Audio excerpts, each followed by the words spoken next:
دیکھیں نماز سے اس لیے میں چاہ رہا ہوں کہ ہم سٹارٹ کریں پریکٹیکل اسلام کی جب بات ہوتی ہے، کیونکہ نماز is everything to be honest. نماز اگر ٹھیک ہے تو سب کچھ ٹھیک ہے. اور بہت سے چیلنجز ہمیں آتے ہیں نماز قائم کرتے ہوئے. ڈی موٹیویشن آتی ہے اور ریگولیرٹی نہیں آ پاتی، ڈسپلن نہیں آ پاتا، یا جو لوگ نماز پڑھ رہے ہیں تو وہ اس طرح سے نہیں پڑھ رہے ہوتے کہ کچھ خاص فائدہ ہو، رائٹ. تو یہ ساری چیزیں، یہ پرابلمز ہیں ہمارے سامنے، ان کو ہم نے سالو کرنا ہے انشاءاللہ تعالیٰ. اس کے لیے ضروری ہے کہ شروع سے دیکھا جائے کہ نماز ہے کیا، نماز کا پرپس کیا ہے، نماز پڑھنی کیوں چاہیے، اور نماز کو بہتر کیسے بنایا جا سکتا ہے. تو میں نے لاسٹ کلاس میں آپ کے سامنے کچھ سینیریوز رکھے تھے، دوبارہ رکھتا ہوں کہ جو میرے سامنے ریزنز آئی ہیں بہت سے لوگ کیوں نہیں پڑھ پاتے نماز. جنرلی تو یہ ہے کہ لاپرواہی ہے، پتہ بھی ہے کہ پڑھنی چاہیے لیکن لاپرواہی ہو جاتی ہے، سستی ہو جاتی ہے، جنرلی تو یہ ہے. لیکن یہ بھی کچھ ہمارے سامنے ریزنز آئیں کہ مثال کے طور پہ خدا نخواستہ اگر کوئی حرام میں ہے، کانسٹنٹ حرام ریلیشن ہے کسی کا، تو ان کو گلٹ ہوتا ہے کہ ہم نماز پڑھ کے کیا کر لیں گے، یعنی ہم تو کانسٹنٹ حرام میں ہیں. ٹھیک ہے، تو اس کا میں نے آپ کو بتایا تھا کہ یہ ایک شیطانی وسوسہ ہے، بلکہ نماز تو چیز ہے جو شاید آپ کو نکال لے اس میں سے. اگر حرام کے ساتھ نماز نہیں ہے پھر تو حرام ہی ہے نا، پھر تو بچا ہی کچھ نہیں. جیسے مثال کے طور پہ ایک بندہ جو ہے وہ اس کی ساری ہی روٹین خراب ہے، اب وہ کہے کہ مجھے ایکسرسائز کرنے کا کیا فائدہ ہے، ہی خراب ہے، روٹین ہی خراب ہے، ایکسرسائز کر کے کیا کروں گا. بھئی ایکسرسائز کرو گے تو روٹین ٹھیک ہوگی نا. تو اسی طرح نماز پڑھیں گے تو ہو سکتا ہے حرام سے بچ جائیں. تو دوسرا میں نے آپ کو سیم مثال دی تھی، پرسن ایڈکٹڈ ٹو سنز. بہت سے یوتھ کہتے ہیں کہ ہمارا اس لیے نہیں دل کرتا کیونکہ ہم بہت زیادہ میوزک سنتے ہیں، گانے سنتے ہیں، بس نماز نہیں پڑھی جاتی، نماز پڑھ کے کیا کرنا. اسی طرح تیسری ریزن بتائی تھی کہ آپ ایسی کمپنی میں، ایسے انوائرمنٹ میں ہیں جہاں نماز پڑھ ہی نہیں رہا کوئی، تو پھر ظاہر ہے بندہ بھی نہیں پڑھے گا، آبویس سی بات ہے. اسی طرح ایک اور ریزن میں نے بتائی تھی کہ یہ بھی ایک ریزن آئی کہ بہت سے لوگ جو ہے نا وہ ڈرتے ہیں نماز کے قریب جاتے ہوئے، نماز شروع کرتے ہوئے، یا بہت زیادہ ریلیجس ہوتے ہوئے. اس کی وجہ یہ ہے کہ وہ یہ کہتے ہیں کہ اگر ہم بہت ریلیجس ہو گئے یا ہم نے دین سیکھنا شروع کر لیا تو ہماری لائف ڈیفیکلٹ بن جائے گی. یہ باقاعدہ ایک بیلیف پایا جاتا ہے ہماری نوجوان نسل میں. سم آف دیم وہ تھنک کہ جیسے جیسے آپ ریلیجن میں آتے ہیں تو آپ کی زندگی مشکل ہوتی جاتی ہے. تو then again this is a وسوسہ of شیطان. اور لاسٹ ریزن میں نے بتائی تھی کہ obviously people they don't want to leave their comfort zone.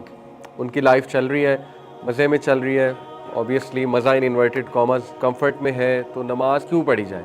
مطلب سوال پیدا ہوتا ہے نا، کیوں اٹھا جائے، کیوں وضو کیا جائے، کیوں مسجد تک جایا جائے، فجر پہ کیوں اٹھا جائے جبکہ سب کچھ تو سیٹ چل رہا ہے. تو یہ چند ایک ریزن جو ہیں وہ میں نے آپ کے سامنے رکھی تھی. تو بہرحال ان کے حل بھی میں نے آپ کو بتائے تھے کہ اس کا سب سے بڑا حل تو یہ اس لیے پڑھنی چاہیے کیونکہ اللہ کا حکم ہے، فرض ہے. فرض کام کا دل کرے یا نہ کرے کام تو کرنا ہے. ٹھیک ہے، دنیا میں بہت سی چیزیں ہیں جو کرنی پڑتی ہیں چاہے دل کرے یا نہ کرے. جیسے ایگزامس تو دینے آپ نے یونیورسٹی میں، دل کرے نہ کرے ڈزنٹ میٹر، اس سے تعلق نہیں ہے دل کرنے سے. تو نماز بھی اسی طرح فرض کام ہے، پہلی بات. دوسری بات یہ ہے کہ نماز آپ پڑھیں گے تو انشاءاللہ نماز بہت سی برائیوں سے بچاتی ہے. نماز کے فوائد ابھی میں آپ کے سامنے رکھوں گا تو آپ کو خود سمجھ آ جائے گی نماز کیوں پڑھنی چاہیے اور کیوں اتنا امپورٹنٹ کام ہے. ٹھیک ہے، تو انشاءاللہ ان سب کو سامنے رکھتے ہوئے ہم آنسرز کی تلاش میں چلتے ہیں. تو میں نے سب سے پہلے حدیث آپ کے سامنے رکھی تھی کہ یہ حدیث بہت کرسٹل کلیئر ہے کہ نبی صلی اللہ علیہ وسلم نے فرمایا کہ قیامت والے دن سب سے پہلا سوال نماز کا ہوگا. جس کی نماز ٹھیک ہے اس کے باقی اعمال بھی ٹھیک ہوں گے، جس کی نماز نہیں ٹھیک پھر اس کے باقی اعمال بھی ظاہر ہے ٹھیک نہیں ہوں گے. اسی طرح میں نے آپ کو کہا تھا کہ نماز میں اللہ سبحانہ تعالیٰ کے اس ایٹریبیوٹ کو فیل کیا کریں، المؤمن. المؤمن کا کیا مطلب ہے؟ The one who give security, امن. جب آپ مصلی پہ کھڑے ہوتے ہیں تو دیکھیں اپنی انگزائٹی کو کم کر دیا کریں اور اپنے تذبذب کو کم کر دیا کریں، اپنی بے چینی کو کم کر دیا کریں، کیونکہ آپ ایک ایسی جگہ پر کھڑے ہو چکے ہیں جہاں پہ امن ملنے والا ہے آپ کو، اور آپ ایک ایسی ذات کے سامنے کھڑے ہیں جو ٹائم کو کنٹرول کرتا ہے. تو ریسٹ ایشورڈ آپ کا کام ہو جائے گا.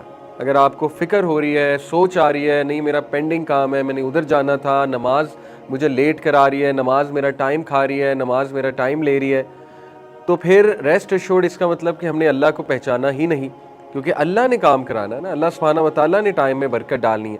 تو یہ سوچ کر جب آپ نماز میں کھڑے ہوں گے تو انشاءاللہ نماز میں خود بخود سکون آ جائے گا. پھر آپ سجدہ بھی لمبا کریں گے، رکوع بھی اچھے سے کریں گے، کیونکہ آپ کو پتہ ہے کہ اللہ تعالیٰ نے میرا کام انشاءاللہ تعالیٰ وہ کرا دینا ہے. ٹھیک ہے، تو یہ جو اللہ کا ایٹریبیوٹ ہے وچ از المؤمن، کہ میں المؤمن کے سامنے کھڑا ہوں جو مجھے امن دے گا، مجھے سیکیورٹی دے گا، میری حفاظت کرے گا. ٹھیک ہے، تو یہ میں نے آپ کو لاسٹ ٹائم کہا تھا. پھر میں نے آپ کو بتایا تھا کہ رسول اللہ صلی اللہ علیہ وسلم نماز کو راحت کہتے تھے اور اپنی آنکھوں کی ٹھنڈک کہتے تھے. ٹھیک ہے, یہ ہمارے لیے سمجھنا بہت ضروری ہے. پروفیٹ صلی اللہ علیہ وسلم حضرت بلال کو کہتے تھے کہ اقامت کہیے, لیٹ اس ہیو ریلیف, ہمیں راحت ملے, تاکہ آپ اقامت کہیے, ہم نماز پڑھتے ہیں ہمیں راحت ملے گی. تو یہ بڑا زبردست کانسیپٹ ہے. اس کے بعد میں نے آپ کو یہ حدیث سامنے رکھی تھی کہ نماز اتنی خوبصورت چیز ہے, اللہ کے ساتھ ملاقات ہے کہ آپ سب سے زیادہ قریب اللہ کے سجدے میں ہوتے ہیں. تو ظاہر ہے کہ اگر آپ اللہ سے ملاقات چاہتے ہیں اور اللہ کے قریب ہونا چاہتے ہیں تو نماز اس کا بہترین ذریعہ ہے. اور پھر ہم نے یہ آیت دیکھی جس میں نے آپ کو نماز کا پرپس بتایا کہ یہ اللہ سبحانہ تعالیٰ قرآن مجید میں سورہ طٰہٰ ورس 14 میں کہتے ہیں موسیٰ علیہ السلام کو کہ اے موسیٰ, انڈیڈ آئی ایم اللہ, اننی انا اللہ, میں اللہ ہوں, لا الہ الا انا فاعبدنی, دیر از نو ڈائٹی ایکسیپٹ می سو ورشپ می, وَأَقِیمِ الصَّلَاةِ لِذِکْرِی, اور موسیٰ نماز قائم کرو کس لیے, میری یاد کے لیے, میرے ذکر کے لیے. تو دیکھیں نماز کا پرائمری مقصد ہے اللہ کی یاد قائم کرنا, اللہ کا ذکر کرنا. ٹھیک ہے, اگر نماز پڑھ کے آپ کو اللہ یاد آ گیا تو انشاءاللہ آپ کی نماز ہو گئی ہے. باقی نماز اگر پرائمری مقصد یہ ہے پڑھنے کا کہ کوئی کام ہو جائے, کوئی دعا قبول ہو جائے یا کوئی چیز مل جائے, تو وہ کوئی برائی اس میں نہیں ہے ایسے, کیونکہ نبی صلی اللہ علیہ وسلم کو بھی جب کوئی مشکل آتی تھی نماز پڑھا کرتے تھے, جب دعا کرنی ہوتی تھی نماز پڑھا کرتے تھے. لیکن وہ پرائمری مقصد اگر ہوگا تو خدا نہ خواستہ اگر وہ چیز آپ کو نہ ملی نماز پڑھ کے تو پھر آپ کہیں گے نماز پڑھنے کا فائدہ ہی کیا. اور بہت سے لوگ یہ کہتے ہیں, بہت سے لوگ ایگزامز آتے ہیں نماز شروع ہو جاتے ہیں, ایگزامز نہیں پاس ہوتے, کہتے ہیں نمازوں کا کیا فائدہ. اسی طرح بہت سے لوگ نے کوئی ایڈمیشن کہیں لینا ہوتا ہے, نمازیں پڑھنا شروع کر دیتے ہیں, ایڈمیشن نہیں ہوتا ہے, کہتے ہیں لو جی نمازوں کا کوئی فائدہ نہیں. ٹھیک ہے, اور سو آن اینڈ سو فورتھ, انسان ہے تو یہ کوئی پرائمری مقصد نہیں ہے. ضروری نہیں کہ اگر کام نہیں ہوا تو نماز جو ہے اس کا فائدہ کوئی نہیں ہے. اس طرح چلنے لگا تو پھر تو انسان جو ہے وہ بچے کی طرح ہو جائے گا. چھوٹا بچہ جیسے ہوتا ہے, اسے کچھ مل جائے تو خوش ہے, نہ ملے تو رونے لگ جاتا ہے. تو ہم بچے تو نہیں ہیں نا, ہم تو میچور لوگ ہیں اور ہم اللہ کے عبد ہیں, اللہ کی عبادت کرنے اس دنیا میں آئے ہیں. ہم اپنی خواہشیں پوری کرانے تو نہیں آئے اس دنیا میں. انسان کو سوچنا چاہیے. آپ دیکھیں صحابہ کو شکست بھی ہوتی تھی جنگوں میں, ہوئی ہے کہ نہیں ہوئی ہے. صحابہ کو نقصان بھی اٹھانا پڑا ہے جنگوں میں.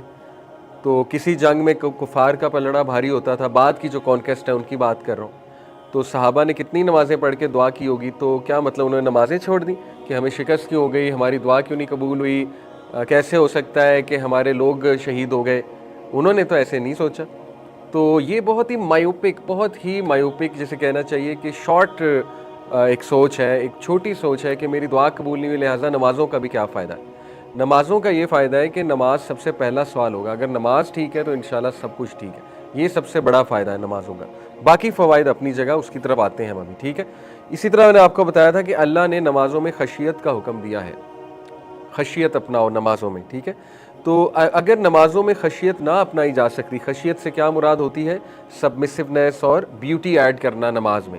اگر انسان نمازوں کو بیوٹیفائی نہ کر سکتا تو پھر اللہ تعالیٰ کیوں اس کو یہ بات کر رہے ہیں کہ الذین هم فی صلاتہم خاشعون. مومنون کی کوالٹی اللہ نے بتائی کہ یہ وہ ہیں جو نمازوں میں خشیت لاتے ہیں, بیوٹیفائی کر کے نماز پڑھتے ہیں. اس کا مطلب ہے کہ نمازوں کو بیوٹیفائی کیا جا سکتا ہے. میں اکثر ایک مثال دیتا ہوں.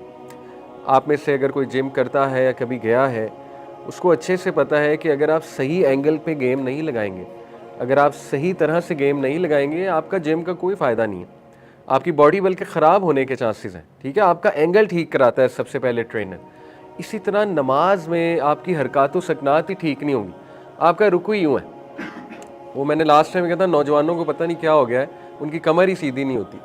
ابھی جوانی میں کمر کے مسئلے آ گئے, مطلب کمر سیدھی ہونی چاہیے رکوع میں. ٹھیک ہے, اسٹریٹ ہونی چاہیے. آپ اللہ کے سامنے کھڑے ہیں اور آپ جب قیام پہ کھڑے ہیں تو آپ ذرا خوبصورتی لائیں اپنے قیام میں. ٹھیک ہے نا, مطلب سر جھکا ہونا چاہیے, آپ رب العالمین کے سامنے کھڑے ہیں. تو جب تک نماز کے بھی اینگلز نہیں ٹھیک ہوں گے, جیسے میں نے جم کی مثال دی, تو آبویسلی نماز میں خشیت تو نہ ہوئی نا. پھر سجدہ اگر اس میں اٹینشن نہیں ہے, اٹینٹیونیس نہیں ہے, تو یہ میں نے آپ کو ایک مثال دی کہ دیٹس وائی نماز پہ بھی محنت دیکھیں بہت ضروری ہے. اب جم پہ کیوں انسان اتنی محنت کرتا ہے, کیونکہ اسے ایک آؤٹ کم نظر آ رہا ہے. اسے پتہ ہے کہ میں ٹائم لگاؤں گا, میں اینگلز ٹھیک کروں گا, ٹھیک ہے نا, میری باڈی بنے گی, مجھے فائدہ ہوگا. اسی طرح نماز پہ جو ٹائم لگائے گا, نماز میں بیوٹی ایڈ کرے گا, اپنے تھاٹس کو کنٹرول کرے گا. ٹھیک ہے نا, اپنے وسوسوں کو کنٹرول کرنا سیکھیں گے, اور نماز کی ٹرانسلیشن مائنڈ میں لا کر اللہ تعالیٰ کے سامنے کھڑے ہو کے باتیں کریں گے وغیرہ وغیرہ، تو ہو ہی نہیں سکتا نماز انہیں فائدہ نہ دے، اور انہیں نظر آنے لگے گا نماز کا جو فائدہ ہے۔ نبی صلی اللہ علیہ وسلم نے ایک مثال پیش کی صحابہ کو کہ اگر ایک انسان کے گھر کے باہر ایک سٹریم آف واٹر ہے اور اس میں 5 ٹائمز ڈبکی مارے تو کیا اس پر کوئی ڈرٹ رہے گی؟ تو صحابہ نے کہا اوبیسلی نہیں۔ تو پرافٹ صلی اللہ علیہ وسلم نے کہا یہی معاملہ نماز کا ہے، 5 نماز کا مطلب ہے 5 بار ڈبکی مارنا صاف پانی میں، تو ان کے بدلے اللہ وائپس اوے آل دا ڈرٹ یعنی سنز فرام دیم، ٹھیک ہے؟ تو یہ بہت ہی موٹیویشنل خوبصورت حدیث ہے۔ اسی طرح میں نے آپ کو یہ حدیث سنائی the 5 daily prayers and the Friday prayer until the Friday prayer are expiation, جمعے کے جمعے جو نمازیں ہیں جو جس نے پڑھی ہوں گی انشاءاللہ، تو وہ گناہوں کی ایکسپیشن ہے، جمعے کی جو نمازیں یعنی 1 ویک کی جو نمازیں ہم نے پڑھی ہوں گی، ٹھیک ہے؟ تو they are an expiation for our sins. اور دیکھیں ہم سب کو گناہ معاف کروانے کی کتنی ضرورت ہے، اللہ تعالیٰ نے کتنے چانسز دیے انسان کو، کفارات پہ باقاعدہ حدیث ہیں، کفارات کہتے ہیں گناہوں کے کفارہ کو۔ دیکھیں نبی صلی اللہ علیہ وسلم نے فرمایا جو انسان نماز پڑھ کے اسی جگہ پر بیٹھ کے ذکر کرتا ہے، اور جب تک وہ ذکر کرتا ہے تو فرشتے اس کے لیے دعا کرتے ہیں، the angels pray for the person. تو یہ بڑی خوبصورت بات ہے۔ ہماری انفارچونیٹلی کوشش ہوتی ہے کہ نکلیں، سلام پھیرا اور بس نکلیں، ٹھیک ہے؟ تو تھوڑا سا اگر ہم ویٹ کر لیں، وہاں پہ بیٹھ جائیں، یہ ہمارے تزکیہ کے لیے بھی اچھا ہے۔ مسجد میں آپ بیٹھیں گے، پازیٹیو انرجی لیں گے، اسپرچول انرجی لیں گے انشاءاللہ، it will give you that drive, that motivation, that energy to fight فتنس، ٹو فائٹ دا سنز، ٹھیک ہے؟ تو اس کو لیں، اس انرجی کو وہاں بیٹھ کر۔ تو یہ جو کفارات ہیں اس میں نمازیں بھی ہیں، سب سے بڑی بات کہ نمازیں ایکسپیشن آف سنز ہوتی ہیں۔ اسی طرح یہ حدیث میں نے آپ کے سامنے رکھی تھی کہ 5 جو پریئرز ہیں نبی صلی اللہ علیہ وسلم نے فرمایا جو اللہ نے انجوائن کی ہیں، جو کوئی بھی صحیح سے وضو کرے گا پراپرلی اور ان نمازوں کو ٹائم پر پڑھے گا اور رکوع صحیح سے کرے گا، سجدہ صحیح سے کرے گا اور پراپر فوکس آف مائنڈ کے ساتھ پڑھے گا اور ہیوملٹی اور خشوع لے کر آئے گا، یہ کچھ کنڈیشنز ہیں نمازوں کی، ٹھیک ہے؟ کیا کیا کنڈیشنز ہیں؟ پراپر وضو۔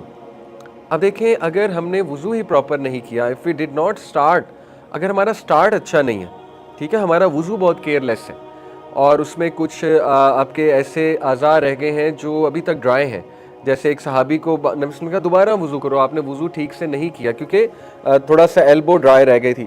بٹ ہیونگ سیڈ اٹ، اب یہ نہ ہو کہ او سی ڈی ہونے لگ جائے، طہارت پہ وضو پہ او سی ڈی بھی بہت ہو جاتا ہے، بار بار بندہ کرتا ہے، بار بار ایک ہی بار کریں، اچھا کریں، تسلی کر کے کریں انشاءاللہ تعالیٰ، کیونکہ وضو جب آپ کرتے ہیں تو گناہ جھڑے ہوتے ہیں، یہ میں ابھی آپ کو حدیث سناؤں گا۔ تو دیکھیں پراپر وضو سے بات سٹارٹ ہوتی ہے کہ وضو بندہ بہت پراپرلی کرے۔ اس کے بعد دوسری کنڈیشن کیا ہے؟ وقت پر نماز پڑھیں۔ اللہ تعالیٰ نے وقت پر نماز مقرر کی ہے، اسی وقت پر اچھا ہے۔ دیکھیں اس کے اوپر بہت میں بات کر سکتا ہوں، آپ کو کیا پتا کہ کس وقت کیا انرجی نکل رہی ہے یونیورس کی، ہماری انرجیز ہوتی ہیں نا، universe is surrounded by all sorts of energies, تو یو نیور نو کہ اس خاص ٹائم پہ ہی آپ سجدہ کریں گے، اس خاص ٹائم پہ ہی آپ نماز پڑھیں گے تو فائدہ ہوگا، یہ اللہ کو پتہ ہے، ٹھیک ہے؟ اس لیے اللہ نے اس خاص ٹائم پہ نماز مقرر کر دی ہے، اسی ٹائم پہ پڑھنے کا فائدہ ہے، ٹھیک ہے؟ ٹائم پہ ہی نماز پڑھیں گے تو اصل فائدہ ہوگا۔ پھر ہے کہ بوئنگ اور پروسٹریٹنگ پراپرلی ہونی چاہیے، کمر سٹریٹ ہونی چاہیے جیسے میں نے کہا ہے، اور توجہ ہونی چاہیے رکوع میں، اور سجدہ بھی بہت پراپر ہونا چاہیے، سجدہ کیئر لیس نہیں ہونا چاہیے۔ اور اس کے بعد فرمایا پراپر فوکس آف مائنڈ سے جو پڑھے گا، فوکس آف مائنڈ دیکھیں ایک جہاد ہے، اور یہ جہاد ضروری ہے نماز کے لیے۔ یہ جہاد ہوگی تو آپ میں مائنڈ فلنس آئے گی، اگر یہ جہاد نہ ہوتی اور کوئی ڈسٹریکشن بھی نہ آتی نماز میں، کوئی تھاٹ بھی نہ آتا نماز میں، تو پھر دیکھیں شاید نماز آپ کو اس طرح سے ٹرین نہ کر پاتی۔ ٹریننگ تبھی ہوتی ہے جب چیلنجز آتے ہیں، تو فوکس ہو اور خشوع ہو، ہیوملٹی ہونی چاہیے۔ خشوع سے مراد کیا ہے؟ دل جھکا ہو اللہ کے آگے، دل سے پڑھی جا رہی نا، دل بھی انوالوڈ ہے، جسم تو انوالوڈ ہے لیکن دل بھی انوالوڈ ہے، دیٹ از خشوع۔ تو انشاءاللہ یہ ساری چیزیں ہم ان لیکچرز میں اچیو کرنے کی کوشش کریں گے کہ میں آپ کو یہ باری باری چیزیں بتاؤں کہ ہم نے لانی کیسے ہیں اپنے انشاءاللہ نماز میں۔ تو باقی نبی صلی اللہ علیہ وسلم نے کہا جو اس طرح سے نماز پڑھے گا، اللہ کا پرومس ہے اللہ تعالیٰ اسے فارگیو کرے گا، پرومس ہے اللہ کا، اللہ تعالیٰ اسے معاف کرے گا، ٹھیک ہے؟